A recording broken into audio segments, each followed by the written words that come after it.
라디오 전망대 9월 5일 금요일 순서 출발합니다. 오늘 같은 불금엔 시사 한 잔, 이슈 한 모금, 뉴스 이 작가야부터 들어보죠.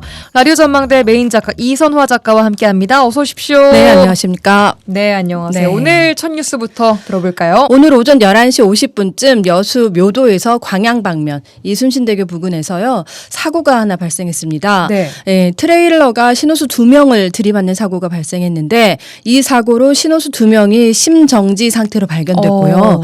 병원으로 옮겨졌으나 사망했다는 소식 먼저 전해드리겠습니다. 네, 이순신대교에서 2명이 사망했다는 소식부터 좀 전해드렸습니다. 예. 자, 이어서 두 번째 소식 들어보도록 하죠. 저희 라디오 전망대에서 이번 주 월요일 여수의 한 새마을금고 이사장의 폭행과 폭언 그리고 피해자들에 대한 2차 가해에 대한 제보자 인터뷰를 단독으로 진행을 했었는데요. 이후에도 중앙 언론사와 방송사도 지역 언론사에서 기사가 쏟아지고 있습니다. 네. 후속 대응 오늘 좀 취재해 오셨죠? 예, 우선 수많은 중앙 언론사와 방송사들이 좀 관심을 가지고 있고요. 지역 언론사에서도 기사를 쏟아내고 있는데요. 이 사건 취재가 시작된 것은 지금으로부터 한 달 반 정도 전입니다. 예. 정확히 지난 7월 22일 제보 전화를 한 통 받았는데요. 여수의 한 새마을금고 이사장의 갑질이 수위를 넘었다. 폭언은 예사고 CCTV에 찍힌 폭행 영상을 봤는데 심각하다라고 하면서 피해자의 연락처를 하나 받았습니다. 예. 저희 제작진도 심각한 상황이라고 인지를 한 이후에 우선 피해자와 관련 증거가 좀 먼저 필요했어요. 그렇죠? 예, 맞습니다. 피해자와 즉시 대화를 나눠봤는데요. 당시에는 엄청 제작진을 경계하는 그런 분위기였습니다.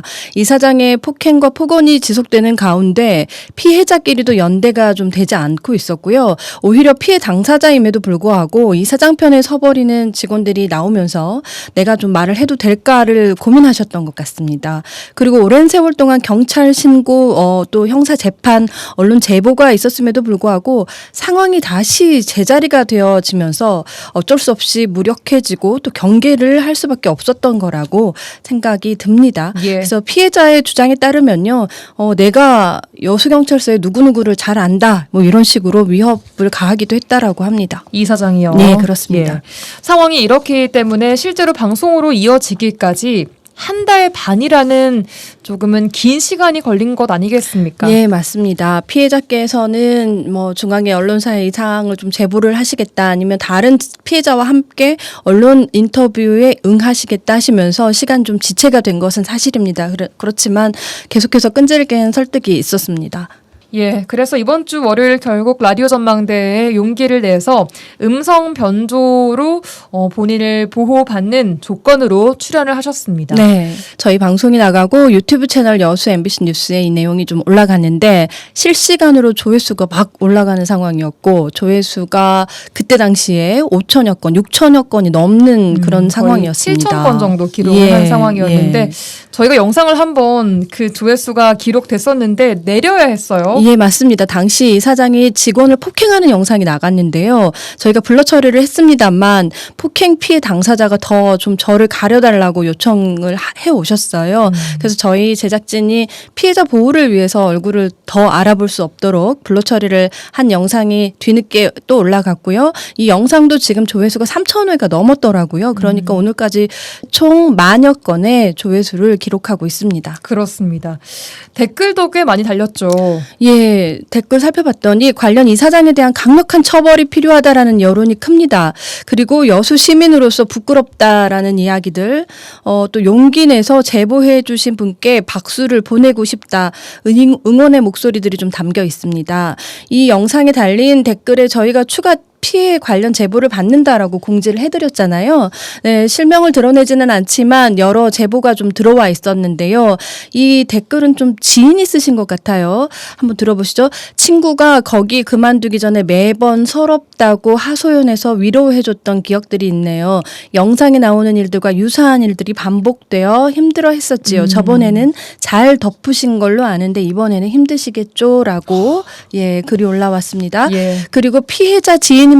곁에서 지켜보는데 분노가 치밀어 오릅니다. 신체적 정신적 피해를 입고 현재도 사회 활동이 어려울 정도로 힘든 시기를 보내고 있는데 정작 가해자는 반성은커녕 형량 줄이기에 급급합니다. 또 이런 글도 있었어요. 직원들 취재해보면 별의별 일 다 겪었을 겁니다. 라는 댓글도 있었습니다. 네, 그러니까 직접적인 제보라기보다는 친구분이나 지인분께서 본이 그 사람이 어려움을 당했다 이렇게 좀 간접적인 제보를 해주신 겁니다. 네. 피해 직원들이 나서지 않으면 이 사태는 계속될 수밖에 없을 것 같아요. 네, 맞습니다. 댓글에서 좀 특이한 내용을 발견했는데요. 직원들뿐만 아니라 손님들도 이런 폭언 장면을 봤다라는 겁니다. 폭행은 아니고요. 네. 저도 새마을금고 갔을 때 직원한테 욕설하는 장면을 보고 고객으로서 놀라지 않을 수 없었다라는 내용이 있었습니다. 네. 예. 그리고 또 한 댓글은 이건 빙산의 일각이라고 하던데라고 또 적어주셨고 그 다음 댓글 보니까 2015년부터 거래은행이었는데 손님이 있는데도 악쓰고 은행 직원들은 고개 푹 숙이고 분위기 험악한 거 여러 번 봤어요라는 내용이 있었습니다. 네. 네, 실제 사건이 일어난 새마을금고를 이용해온 고객들도 폭언 욕설 장면을 봐왔다라고 하는 건데 고객이 있는 곳에서도 폭언은 일상적이었다라고 했던 제보자의 증언이 맞다라고 봐야 할 것 같습니다. 그러게요. 네. 고객들까지 이렇게 댓글로 나도 봤다라고 남겨주시는 걸 보면요. 네, 맞습니다. 방송이 나간 이후에 지금 중앙회 검사팀에서 조사를 진행하고 있죠? 예, 그렇습니다. 중앙회 검사팀이 지금 가해 이사장과 피해 직원들에 대한 면담 조사를 이어가고 있는데요. 제보자와 어젯밤에 다시 또 통화를 할 수 있었습니다. 그런데 이 검사팀으로부터 2022년 이후에 폭행이나 폭언 관련 증거를 피해자에게 제출하라고 하고 있다고 합니다. 폭언과 욕설 등의 증거들이 지금 좀 모아지고 있다고 하는데요. 1심에서 이사장이 그 유죄 판결을 받지 않았습니까? 그 이후에요. 피해 사실을 증언한 증인들에 대한 왕따 그리고 협박 내부 고발자 색출 이런 2차 가해를 피해 직원들이 주장하고 있는 만큼 많은 영상이나 증거들이 좀 제출이 되기를 바라고요. 중앙회에서는 지난 2022년 피해자 일부가 문제를 제기했을 때도 경징계 그러니까 감봉 1개월에 처했잖아요. 이번엔 좀 제대로 된 조사가 이루어질 수 있을까 의문이 좀 드는 시점이기도 합니다. 네, 그러니까요. 지금 이 방송 이후에도 내부 고발자를 좀 찾겠다 뭐 이런 입장인 것 같아요. 네, 지금 맞습니다. 어떤 입장입니까, 그 이사장? 좀 들어보니까요. 문제의 이사장 아직도 잘못을 인정하지 않고 있습니다.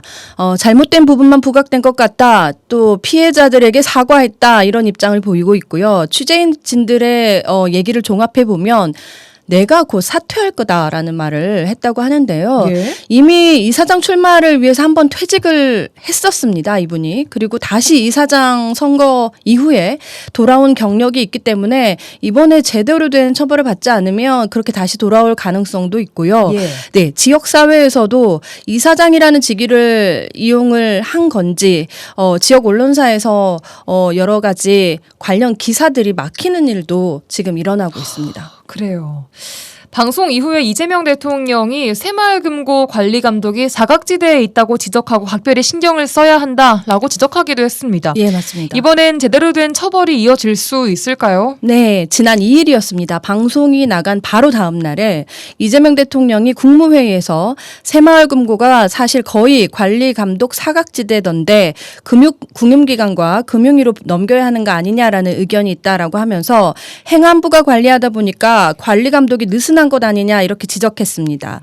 새마을금고는요. 폭행 갑질 외에도 뱅크런 등 2조 원에 가까운 순손실을 내면서 문제가 커져 왔는데요. 행안부와 그리고 중앙회의 느슨한 관리 감독 아래 재정관리도 인적관리도 하지 못해 온 겁니다. 그렇습니다. 대통령이 지적한 만큼 쇄신으로 이어질 수 있기를 바라겠습니다. 제보자께서 추가 증거 영상을 가지고 다시 한번 인터뷰에 응하겠다라고 했죠. 네, 주말 동안에 증거 영상을 취합 정리하고요. 이번에는 실명으로 인터뷰에 응한다고 하는데요. 앞으로도 많은 관심 부탁드리겠습니다. 예, 빠르면 다음 주 월요일에 인터뷰 저희가 준비해 보도록 하겠습니다. 이선화 작가와 함께했습니다. 고맙습니다. 고맙습니다.